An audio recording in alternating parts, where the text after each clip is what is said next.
рамках вот этой площадки национальной библиотеки будет создано как минимум 4 зала, 4 площадки для коммуникации.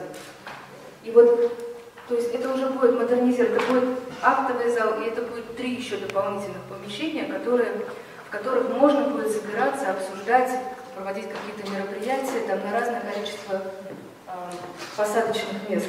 Национальная библиотека Республики Татарстан, она идеологически должна все-таки тоже выступать центром коммуникации всех национальных сообществ.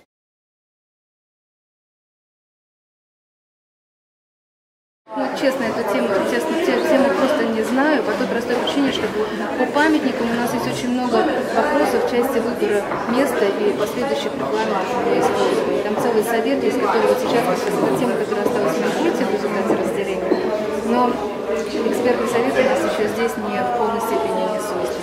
Никто еще не подавал заявок? Таких заявок официальных нет. То есть конкурс...